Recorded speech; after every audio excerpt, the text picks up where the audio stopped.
मित्रांनो, तुमचं स्वागत आहे तुमच्या आवडत्या चॅनलवरती, ज्याचं नाव आहे वायके गोटलवर. मित्रांनो, आज आपण आलेलो आहोत दौंडमध्ये, पुणे जिल्हा इथे, आणि स्वानंद गोट फार्म. आणि आपल्याबरोबर आहे स्वानंद गोट फार्मचे मालकीनबाई आणि महावीर सर.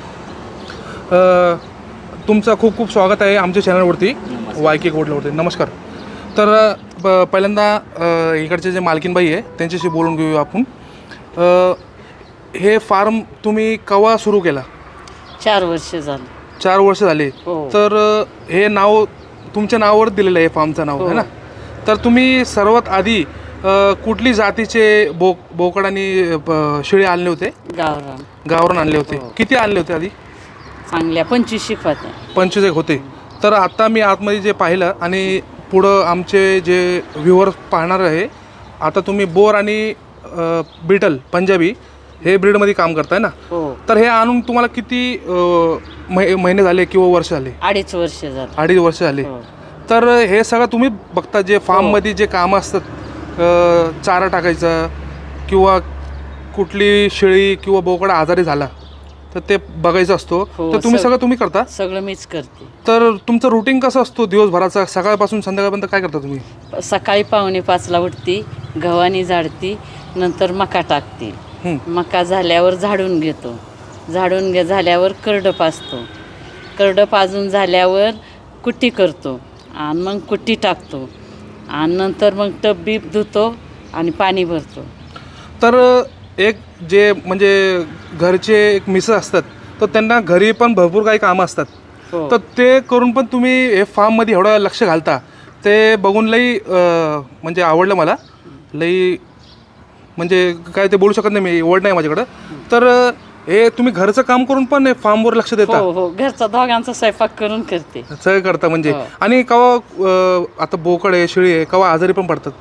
हो, ह्याला फोन करतो आम्ही, ते आम्हाला औषधं सांगतो पाजायला, हां. मग आम्ही नंतर देतो. अच्छा, म्हणजे महावीर सरला तुम्ही विचारता हो हो कुठले औषधं द्यायचे काय, हो. मग तुम्ही ते अनुसार देता. हो. तर संध्याकाळी जे आता अनाज असतो, अनाज हां, ते केव्हा येता तुम्ही? संध्याकाळी 6 वाजता देतो. संध्याकाळी 6 वाजता हो. येता लास्ट. मग हो. त्यानंतर काय टाकत नाही तुम्ही? नाही हा का, नंतर 12 वाजता परत बुसकट टाकतो. रात्री तुरीचं. 12 वाजता? नाही, दिवसा तुरीचं बुसकट टाकतो. नंतर गव्हाणी परत झाडतो. हां. परत मका टाकतो. परत मका टाकता? हो, 4 वाजता मका टाकतो. हां. आणि नंतर मग वाईस थोडा आराम करून देतो त्यांना. हां. आणि नंतर 6 वाजता कुट्टी का घास काही पण टाकतो. अच्छा, म्हणजे हो. काय ना काय तुमचं हो, काम चालूच चालूच आहे. असतो. 3 टाइम खायला घालतो आम्ही. 3 टाइम खायला घालता. आणि आता आपण आतमध्ये जाऊन पाहणार आहोत हां. तर तुमचा फार्म कसा आहे. हो. तर महावीर सर, आपण आतमध्ये जाऊन गप्पा मारूया. चला आतमध्ये जाऊया आपण.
आलेलो आहोत फार्ममध्ये आणि तुम्ही स्लो मोशनमध्ये पाहिलंच असेल. यांच्याकडं कुठले कुठले व्हरायटीचे फिमेल्स आहे, पिल्ले आहेत आणि हे मेल आहे मोठा.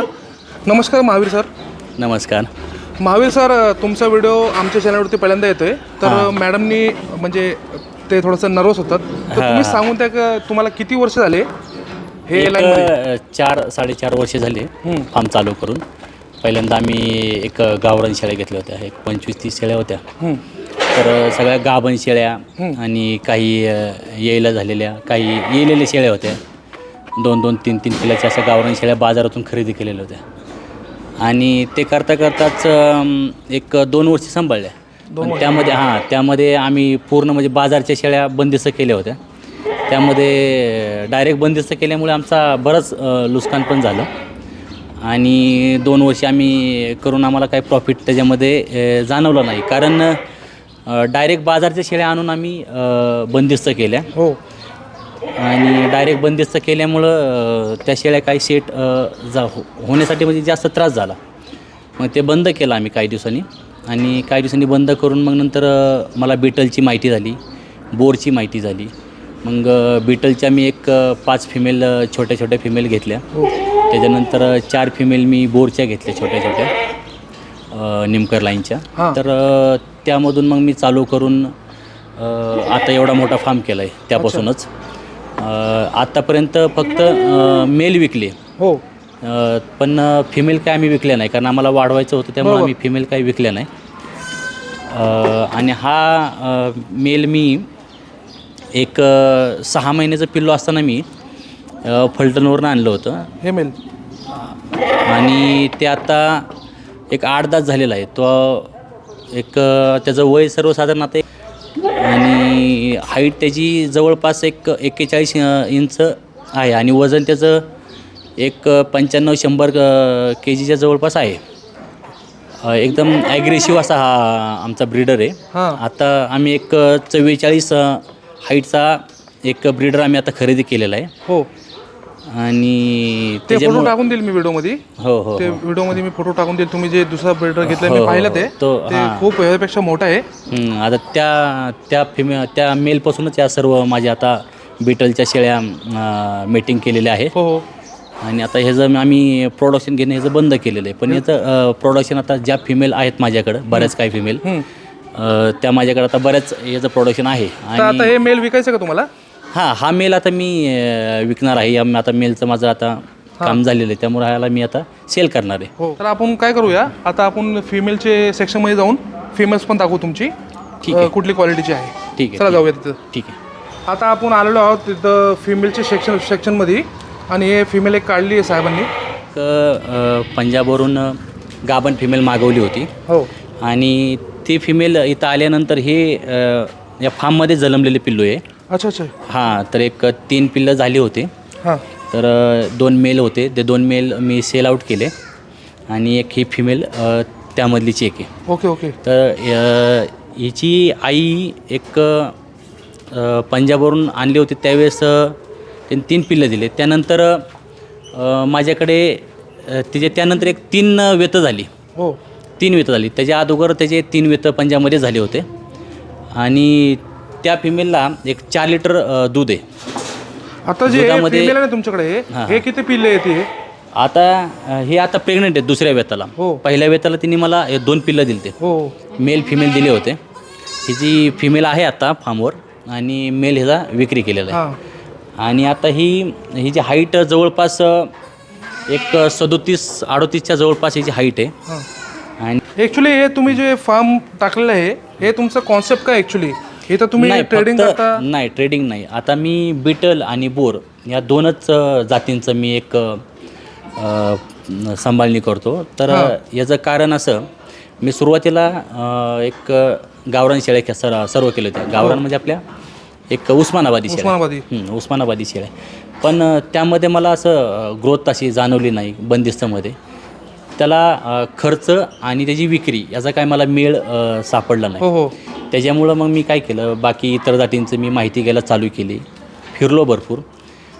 त्यानंतर मग मी दुधासाठी मी बिटल शेळीचा मी निवड केली. आणि दूध विकता का तुम्ही? नाही, दूध विकत नाही मी अजूनपर्यंत, काही विकत नाही. कारण आता पिल्लांनाच बिटलच्या शेळ्यांचं दूध हे बिटलच्या पिल्लांसाठी आणि बोरच्या पिल्लांसाठी पण मी यूज करतो. अच्छा. यांना दूध भरपूर असल्यामुळं तर पिल्लांना एकदम लवकर कमी वेळात विकली जातात. म्हणजे त्यांची त्याच्यामुळे जे जास्त क्वालिटीचे सुधारणा होते quality, त्यांची हो, हो. हेल्दी असतात ते मुलं आहे ना. हेल्दी होतात आणि लवकर विकली जातात. हां हां हां. आणि याच्या मग मी दुधाचा दूध या म्हणजे ह्याच धोरणासाठी मी याची हे तुम्ही ब्रीडिंग सेटअप चालत आहे म्हणजे. ब्रीडिंग सेटअप चालवतो आहे. आणि बोरचा मी एक वेट गेन जास्त आहे. जी. वेट गेन जास्त असल्यामुळं मग मी बोरचं म्हणजे निवड केलेली आहे. आता आपण आलेलो आहोत इथं ह्यांचे जे बोरचं सेक्शन आहे इथे, आणि चांगले चांगले बोरचे फिमेल दिसत असतील तुम्हाला. तर महावीर सर हे कुठले ब्लड लाईनचे बोर आहे? आता ही फिमेल एक स्लिंगशॉट जो फुलबड मेल आहे, बोरचा फुलबडचा मेल स्लिंगशॉट, हां तर त्याची फिमेल आहे ही, या त्या ब्लड लाईनची आहे. हां आणि या कप्प्यातल्या ज्या फिमेल आहे, या सागर सावंत जे आमचे मित्र आहे, त्यांच्यापाशी एक ट्रान्सफॉर्मर एक नावाचं एक फुलबडचा बोकड आहे. हां तर त्या ब्लड लाईनच्या या फिमेल आहेत. हां. ॲक्च्युली तुम्ही ब्रीडिंग सेटअप चालवत आहे, तर आता तुमच्याकडे फिमेल भरपूर काही झालेले आहे नाही का, तर तुमच्याकडे पिल्ले पण आलेले आहे पाहिले मी, तर ते पिल्ले विक्रीसाठी आहे का? हो, पिल्लं यांची विक्रीसाठी आहेत.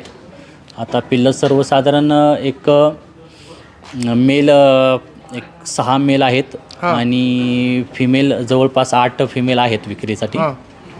टोटल किती झाले? टोटल एक जवळपास एक 14 आहेत. 14 आहे आता. हो, आता आणि अवेलेबल आहे. आणि तुम्ही काही एक 2 फिमेल अजून गाभण आहेत, त्यात वेत येतील त्यांचे. ते पण येतील. येतील. तर साधारणतः जे पिल्ले असतात तर ते दूधवर असतात, तर ते विकत नाही कोण?